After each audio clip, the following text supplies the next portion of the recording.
Saiyan MGTOW here with over 9,000 opinions. Welcome to the video. Isn't about individual officers. It's about a structure built on systemic racism that this country created intentionally and now needs to dismantle intentionally and replace with one that takes into account the needs of the people that it actually serves. Okay, so even if I give you all that, what specific law is racist?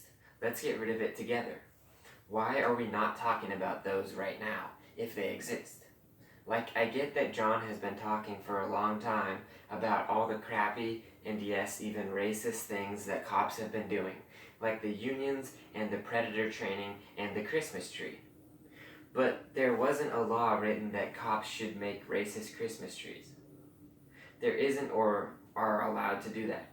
There isn't a law that I know of that is specifically racist that exists today. If there is, please tell me in the comments below. Again, you could point to laws that the results of the laws disproportionately negatively affects black people. That is true. Lost my place. I get that. But those laws don't include skin color in their language. Those laws are fair to all races. Now yes, racist cops and judges and lawyers do exist and use these laws to do racist shit, and they should go to jail for abusing their power and for all the harm they've unfairly done. But listen to my point. The law itself is not institutionally racist. It doesn't talk about skin color. So what do we need to dismantle? Cop unions? I agree. That creepy guy talking about you guys are training to be predators? I agree. The cops should be told they are training to be superheroes and martial artists.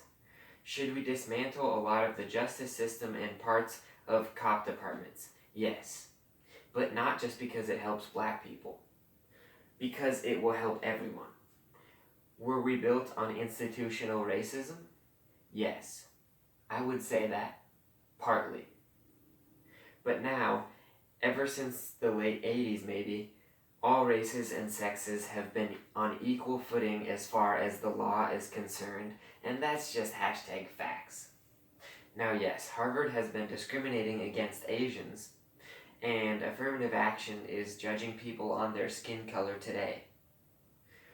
But I think we all agree those things are on the left side of the aisle and on their way out from our great nation.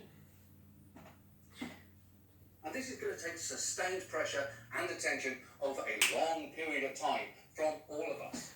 Black communities have had to be perpetual activists while also routinely being disenfranchised. And it is long past time that the rest of us join to make sure that their voices are heard and acted upon. Because it's going to be far too easy for nothing to meaningfully change here. That is what has always happened before. After the unrest in the late 60s, a commission was set up to investigate and issue advice. Many of its conclusions resemble ideas like police demilitarization and broad reinvestment in marginalized communities that are still being pushed today. But testifying before that commission was the social scientist Kenneth Clark, and he made this observation, which remains depressingly true. He said, I read the report of the 1919 riot in Chicago, and it's as if I were reading the report of the Investigating Committee of the Harlem Riot of 1935, the report of the Investigating Committee of the Harlem Riot of 1943, the report of the Macomb Commission of the Watts Riot of 1965. I must again, in candour, say to you, it is a kind of Alice in Wonderland, with the same moving picture reshown over and over again, the same analysis, the same recommendations, and the same inaction. We're in the same shit now that we were in back then. First of all, things are much better now for African Americans than they were back then. As far as being free to date all races, being free to not be judged for employment on your race, being an equal. I just don't see how anyone can say with a straight face that they would rather be black in 1919 or 1935 or 1965 in police custody or not. I just don't understand why any thinking person would say this. I've literally seen videos of crowds of white people bowing down to several black people following the George Floyd murder, bowing. And yet, John thinks things haven't changed? Okay, yeah, John is talking about the police mostly. And I agree somewhat. The police use of force and the rioting has been about the same. I would agree, however, I would argue, however, that the police and the justice system as a whole being racially corrupt is almost non-existent today. But the riots and the police force has been about the same. I just posted a video to my Facebook about the LA riots and this older black store owner who was crying and yelling at the mostly black youths around the street he was on. He was telling them off, saying, "I'm black, why'd you burn my store down?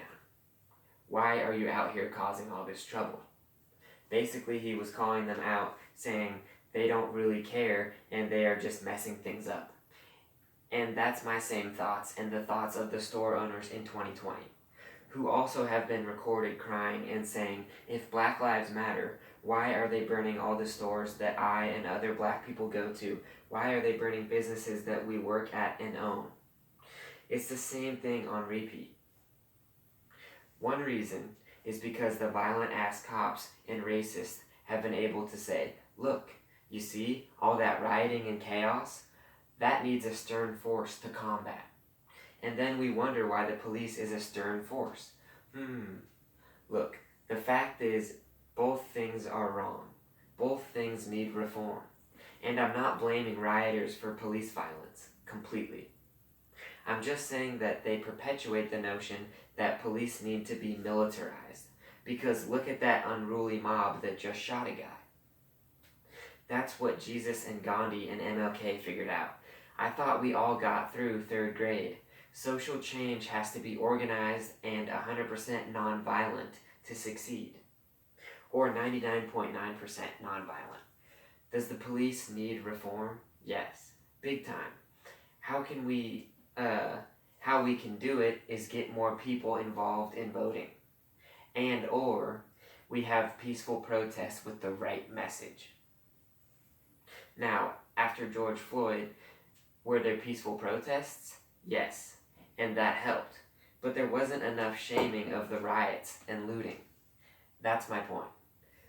But to say the 2000s isn't the best time to be black in America, police or no police,